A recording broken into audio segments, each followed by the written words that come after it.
بسم اللہ الرحمن الرحیم۔ آج کے لیکچر کا آغاز کرتے ہیں۔ آج ہم پڑھیں گے اسم موصول کے بارے میں۔ اسم موصول جسے ہم انگریزی زبان میں ریلیٹیو ناؤن کہتے ہیں، یہ اسم معرفہ کی ایک قسم ہے جب تک اس کے ساتھ کوئی جملہ یا کوئی لفظ اگلا نہ ملایا جائے اس کے معنی سمجھ میں نہیں آتے، یعنی کہ یہ کسی جملے کے بغیر یا کسی اگلے جملے کے بغیر مکمل معنی نہیں دیتا۔ اس کی مثال جو، جس، جب کہ وغیرہ ہیں۔ اسم الموصول کی ہم یہاں دیکھ رہے ہیں دو قسمیں ہیں، ایک اسم الموصول خاص اور دوسری اسم الموصول عام۔ اسم موصول خاص جو کہ قرآن پاک میں بہت جگہ ہماری نظر کے سامنے سے گزرتی ہے اور یہ ال سے شروع ہوتی ہے۔ اسم الموصول خاص کی یہ قسم نشانی ہے کہ وہ ال سے شروع ہوتی ہے۔ اس میں سب سے پہلا لفظ الذی، اب اصل لفظ ہے زی، یہ اس کے ساتھ الف اور لام کا اضافہ کیا گیا ہے۔ اس کا مطلب ہمارے پاس جو ہی ہے، لیکن اس قسم کو اسم موصول معرفہ یعنی کہ اسم موصول خاص کہا جاتا ہے، کیونکہ اس کے ساتھ ال کا اضافہ کیا جاتا ہے۔ دوسرا جو لفظ ہے وہ الذین، الذین، یہاں بھی ہمارے پاس اصل میں زینہ تھا اور ال کا اضافہ کیا گیا، الذین۔ اس کے معنی بھی جو، سب کے لیے استعمال ہوتے ہیں۔ قرآن پاک میں ہم اس کا استعمال بہت زیادہ دیکھتے ہیں۔ اللتی جو ہی کے لیے استعمال ہوتا ہے، لیکن یہ مؤنث کے ساتھ استعمال کیا جاتا ہے۔ یہ بھی تی اور ال کے ملاپ سے یہ لفظ بنتا ہے، جسے اللاتی کہتے ہیں۔ اللاتی، یہ اللاتی کی جمع ہے۔ اللاتی یہ بھی جو مؤنث جمع کے لیے استعمال ہوتا ہے۔ یہ اسم موصول خاص کی الفاظ تھے جو ہم نے کچھ دیکھے۔ ہم اگلے صفحے پہ اگلے لمحے میں انشاءاللہ اس کی گردان بھی دیکھیں گے۔ اب ہم دیکھتے ہیں اسم موصول عام۔ اسم موصول عام جیسا کہ نام سے ظاہر ہے کہ کسی عام شخص، چیز، جگہ کو اسم نکرہ کہتے ہیں، یہ بھی اسم نکرہ ہی میں شمار کیا جاتا ہے۔ اس کا پہلا لفظ من، ٹھیک ہے، من نہیں کہیں گے، من۔ ماں کی ہمیں کافی ساری قسمیں نظر آتی ہیں، لیکن اس میں سے ایک قسم اسم موصول بھی ہے جو کہ جو کچھ کے معنوں میں استعمال ہوتا ہے۔ اس طرح اگلا لفظ از جب کے معنوں میں استعمال ہوتا ہے۔ اس کے بعد اگلا لفظ حیثو جہاں کے معنوں میں استعمال ہوتا ہے۔ اب ان تمام کے ساتھ از، ما، من وغیرہ کے ساتھ کہیں بھی ہم دیکھتے ہیں الف لام کا استعمال نہیں ہوا، یہ نکرہ کے طور پر استعمال ہوتے ہیں، اس لیے انہیں اسم موصول عام کہا جاتا ہے۔ اب اگلے پہ ہم دیکھتے ہیں اسم الموصول خاص کی گردان۔ اس کے 6 الفاظ ہیں، اسم موصول خاص، یعنی کہ جو ہم نے پیچھے دیکھا کہ ایسے الفاظ جن کے ساتھ الف لام کا استعمال کیا جاتا ہے، ان کی اب گردان، یعنی گردان میں 6 الفاظ شامل ہیں جو کہ واحد، تثنیہ، جمع، مذکر اور مؤنث کے لیے استعمال ہوتے ہیں۔ اس میں سے 3 ایسے ہیں جو کہ مذکر کے لیے استعمال ہوتے ہیں اور اگلے 3 ایسے ہیں جو مؤنث کے لیے استعمال ہوتے ہیں۔ مؤنث کے لیے، مذکر کے لیے استعمال ہونے والوں میں الذی، اب اسی طرح جیسے پہلے بتایا تھا کہ الذی جو ہے یہ زی اور ال کا کے ملاپ سے یہ لفظ بنا اور یہ واحد ہے۔ اللذانی یہ تثنیہ یعنی کہ 2 کے لیے استعمال ہوتا ہے، یہ سے ہے تثنیہ۔ اللذانی 2 کے لیے استعمال ہوتا ہے۔ اللذین یہ جمع کے لیے استعمال ہوتا ہے، الذین قرآن پاک میں بکثرت استعمال ہوا ہے۔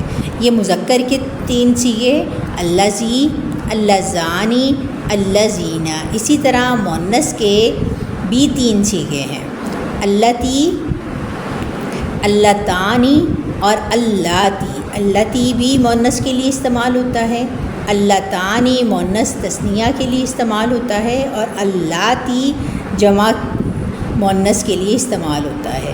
یوں اس میں موصول کے 6 صیغے ہیں، الذی، اللذانی، اللذین، اللتی، اللتانی، اللاتی۔ اب یہاں سے ہم کچھ قرآنی مثالیں دیکھتے ہیں، جیسے الذی خلقک۔ اب الذی جو ہے یہ اسم موصول ہے اور یہ خاص ہے، اور اس کا معنی جو، جس نے وغیرہ مراد لیا جاتا ہے۔ خلقک کے ساتھ ہم یہ بھی دیکھ رہے ہیں کہ ضمیر لگی ہے، جسے ہم نے ضمیر متصل کے طور پر ہم جانتے ہیں، ٹھیک ہے، جس نے تمہیں پیدا کیا، الذی خلقک، جس نے تمہیں پیدا کیا۔ اب یہاں پر بعض تراجم میں آپ کو وہ ہے جس نے تمہیں پیدا کیا، اب وہ ہے علماء نحو کے نزدیک الذی کے بعد زی جو ہے ہمارے پاس یہاں زی کا جو لفظ ہے اس کا مطلب ہوا ہے، ہوا جو ہے وہ ضمیر ہے جو کہ مستتر ہے، یعنی کہ چھپی ہوئی، اس کی وجہ سے ہم ترجمے میں وہ لفظ مراد لیتے ہیں، وہ ہے جس نے تمہیں پیدا کیا۔ اب آگے اگلی آیت میں التی تجری فی البحر، اب یہاں بھی التی جو ہے وہ اسم موصول ہے، اب یہاں پہ وہ ہے جو چلتی ہے سمندر میں، اب وہ ہے جو، اب یہاں اس سے ہیا ضمیر مستتر مراد لیا گیا، ٹھیک ہے، قرآن جب ہم اس کا وہ ہے جو، اب جو تو اسم الموصول ہے، اب وہ ہے کا ترجمہ کہاں سے آیا؟ وہ ہے کا ترجمہ ہم یہ ہیا جو کہ ضمیر مستتر ہے اس کی موجودگی میں ہم نے وہ ہے جو تجری چلتی ہے فی البحری سمندر میں۔ آگے الذین ہاجروا، الذین جنہوں نے کا معنی دے گا ہمارے پاس یہاں پہ الذی جنہوں نے ہاجروا ہجرت کی۔ اب الذین اسم موصول ہے اور ہم معرفہ ہے، اب اللاتی قطعن ایدیہن، جنہوں نے اپنے ہاتھ کاٹ لیے، اللاتی ہمارے پاس اسم الموصول خاص نکرہ ہے، معرفہ ہے، اسم موصول معرفہ، کیونکہ ہم نے یہ بات سیکھ لی کہ اس کے ساتھ الف لام لگا ہے جو کہ اس بتاتا ہے کہ یہ معرفہ ہے، اور اس کے ساتھ ایک اور لفظ ایدیہن، اب ایدی لفظ تھا اس کا مطلب ہوتا ہے ہاتھ، ہننا اس میں ضمیر ہے، اور کون سی ہے؟ متصل ہے، اور اس کا مطلب ہے ان سب نے اپنے ہاتھ کاٹ لیے۔ اب یہاں ہم نے 2 چیزیں سیکھ رہے ہیں، جو جتنا بھی ہم پڑھ رہے ہیں اس کو ہم ریوائز بھی کر رہے ہیں ساتھ ساتھ۔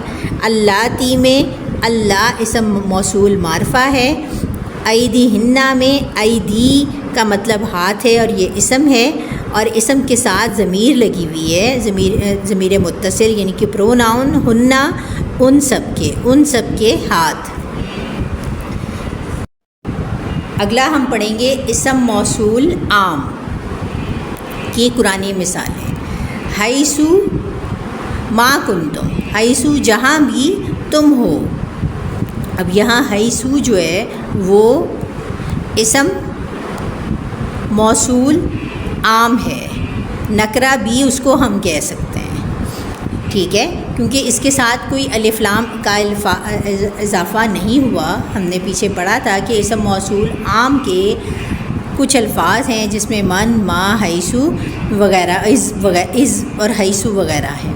حیثو جہاں بھی تم ہو، اگلی مثال ما اتاکم الرسول، اب یہاں پہ ما جو ہے یہ بھی ہمارے پاس ما موصولہ کہتے ہیں اس کو، یعنی کہ جو یا جو کے میننگ ہمیں دیتا ہے، جو بس لے لو جو بھی تمہیں رسول دے۔ از، اگلی مثال میں از یرفع ابراہیم، از جو ہے یہاں موصول ہے اور وہ ہمیں جب کے معنی دے رہا ہے۔ آج کے اس سبق میں ہم نے اسم الموصول کی 2 قسمیں پڑھی۔ اسم الموصول کو پڑھا۔ اسم الموصول ایسے الفاظ ہیں جن کے لیے لازمی ہے کہ جملہ ان کے بعد پورا جملہ آئے، جیسے جو، جب وغیرہ۔ جو کے ساتھ لڑکا جو، اب لڑکا جو سے جملہ کو مکمل سمجھ نہیں پاتے ہم، جیسے لڑکا جو، اب وہ لڑکا جو کیا ہے، کھڑا ہے، بیٹھا ہے، وہ کیا کر رہا ہے؟ اب ہم اس کے بعد یوں کہہ سکتے ہیں لڑکا جو کھڑا ہے۔ اب عربی میں اس کو کہیں گے ولد الذی یقیم۔ اب یہ جو الذی ہے اس کے بعد ہمیں پتہ چلا کہ وہ لڑکا کیا ہے، اصل میں وہ اس لڑکے کی بات ہو رہی ہے جو کہ کھڑا ہے، اور الذی اسم موصول ہے۔ پھر ہم نے اسم موصول کی قسمیں پڑھیں، ایک اس کی معرفہ کی قسم تھی اور ایک نکرہ کی قسم تھی۔ معرفہ میں ہم نے دیکھا کہ اس کے ساتھ الف لام لگتا ہے، اور نکرہ میں ہم نے حیثو، از، ما، من وغیرہ کے الفاظ دیکھے۔ اس طرح یہ آج کا لیکچر مکمل ہوا۔ یہ امید کرتی ہوں کہ آپ اس کی بہترین پریکٹس کریں گے اور اس کو اچھی طرح ذہن نشی کریں گے، اور قرآن پاک پڑھتے ہوئے بھی اسم الموصول کا دھیان رکھیں گے، تاکہ یہ ہمیں آئندہ زندگی میں بھی اسم الموصول کے الفاظ جہاں بھی قرآن پاک میں نظر آئیں ہمیں ان کا استعمال بھی پتہ ہو اور ہم ان معنی سے بھی آگاہ ہوں۔ اللہ تعالیٰ سمجھنے کی، سمجھ کر پڑھنے کی اور عمل کی توفیق عطا فرمائے۔